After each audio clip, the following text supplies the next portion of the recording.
I got a quick review on the Pergear TH4 micro ball head for your tripod coming up. Stick around.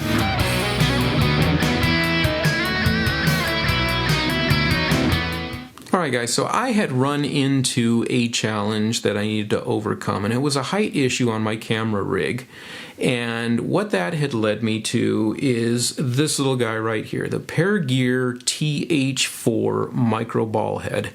And the reason I came across this is because I was running into a height clearance issue on my camera rig. The camera that I'm recording this on right now, my main setup, I was really hindered by the size of the mount, the height of it, getting it into the position that I needed to get it into, just so that I could leave it set up permanently. And so this really helped me to overcome that issue.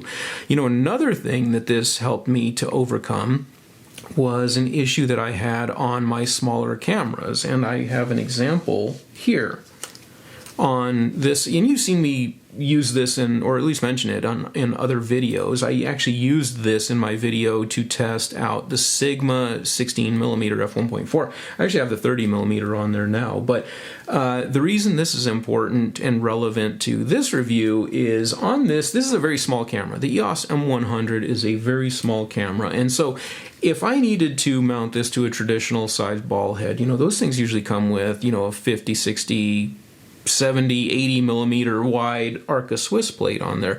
This particular one is a 40 millimeter wide Arca Swiss mount, and it just so happens that just fits just perfectly into this particular ball head. And the reason that's important is that the larger quick release plates that you mount on these smaller cameras simply don't allow battery door access, and you can see that there's plenty of room to allow that to open all the way on there, and get full access to the compartment door. So that's another challenge, another that I ran into. I got sick of always having to remove the plates in order to get to the battery compartment, so I went with the Arca Swiss, and I think it works well with these smaller ball heads. Now, to compare, apart from that, how much space are you actually saving? And I have here your traditional inexpensive ball head. This is ESDDI. This actually came on a tripod that I bought from Amazon, but it represents, pretty close to the size and weight of, the heads that usually get bundled with those tripods. And you can see that you're saving half on the height, not just the height, but also on the diameter. So this is about 400 grams in weight. This is about 165. So that's something that I wanted to really point out as being significant, that, if you need to save space in your camera bag, this is a good way to do it. And of course, the next question that is going to arise from that is that, well, yeah, it's small, but how strong is it? Is that going to hold up my camera rig? Well, I did a test, and I'll put up some screenshots here. This is my Sony A3000 mounted to this, and it is using this lens setup. Okay, this is the Rokinon or Samyang, they're the same thing, but the Rokinon Samyang f2 135 millimeter. And it's not, if you notice in this picture, it's not just the lens. I also have an adapter. This is the Nikon version, the Nikon mount lens, and I have an adapter on there in order to be able to mount it to the Sony. So you're not just dealing, now this whole setup as is weighs over 2 pounds. Okay, over 2 pounds. So this is a heavy setup, and of course the bulk of the weight here is where the elements are. So in this section here is where the bulk of the weight of this lens is going to be, and the reason that's important is, of course, the further you get out and add in that adapter, that you're actually adding on to the leverage that is pulling against there. And so that translates directly into the leverage against your mount plate, against the ball joint. So this performed very well in whatever angle, and I tried it in various angles, but whatever, it locks in, it just holds that camera I didn't have any problems with it. Not only did it hold the camera, but I was able to add some extra weight with my hands, and it seemed fairly solid. It didn't look like it was going to budge. So that's very impressive. Just that, given that I originally came across these things to solve size issues to mount my camera on, but I started thinking, well, can I really use these in real world scenarios? And with the cameras that I use now, of course, I haven't tested it on a full on, full frame Canon, with the 1000mm lens or anything, and I probably wouldn't expect that it would be very useful in that. But, for the bulk of people that are using standard APS-C size cameras, this has been very impressive in its performance. Now, it's also a good way to help save weight if you're using a motorized camera slider, like I found myself doing in some recent videos that I was doing at work, where the motor is on the ragged edge of not being able to push the camera and lens setup that you have going on.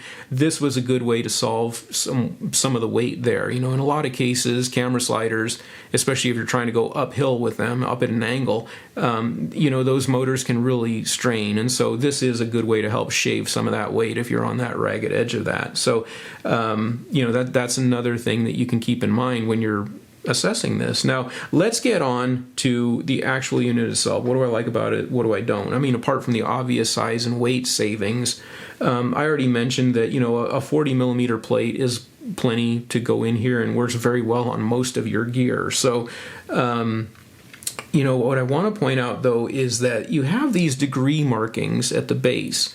Now, I'm not really sure why that's there. I don't really know, because these units do not swivel from the base. It's rigid. So why they have the degree markings, I'm not sure. It could just be so that you have an eyeball to go against, because these actually pivot from the bearing that's at the top of the stem there. Okay, that's how these things pivot. Now, the bearing has very good dampening in there. Okay, I don't have it locked down at all, but the default dampening, I think, is very good. I think they did a really good job on the dampening. Now, the one thing that I don't like about this is that with that kind of a setup, is that there is a very minor amount of up and down play in that bearing. Okay, so the reason I say that is because if you're just using a consistent pressure to pan this, against your camera, it'll do fine. A very smooth footage. However, if you've got your hand on there, if you add any upward or downward movement in there, that little bit of play may show up in your video. So that's something to remember, that there is. Now, if you do lock it down, which this little wing here on the side is to lock that down where it won't swivel.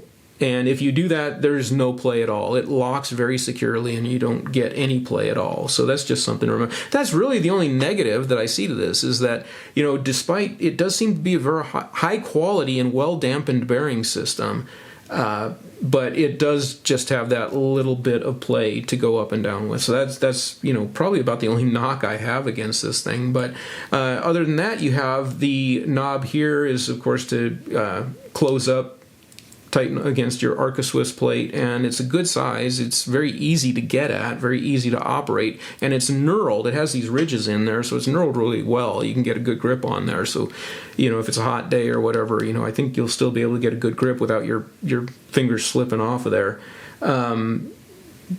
The main lever itself does have the pull and release so that you can rotate it if you need to get that extra, if there's something in the way and you need to get that, it does have that extra pull and then rotate. So that, I don't even know what that mechanism is called, but usually you find that as a added benefit on a lot of tools. And so this does have that. So if you do find that this big lever, which you get a lot of leverage against, if you do find it in the way of something, you do have that ability to pull, release, and reset. So like a lot of good camera equipment has. Anyway, that is about it, guys. I just wanted to get out this quick review. This has really been a kind of a saving tool for me in a lot of ways. That with the gear that I use, APS-C size cameras, regular size lenses, I mean, this is going to find its way into most of my equipment. I don't see much of a need. In fact, I've already thrown away a couple of the the inexpensive large ball heads that I had. I just didn't need them, and of course they're inexpensive. You're not going to get much resale value out of them. So, but anyway, guys, like, subscribe. Going to have more equipment coming up. This was a positive find for me. Hope it was helpful, and I'll talk to you later.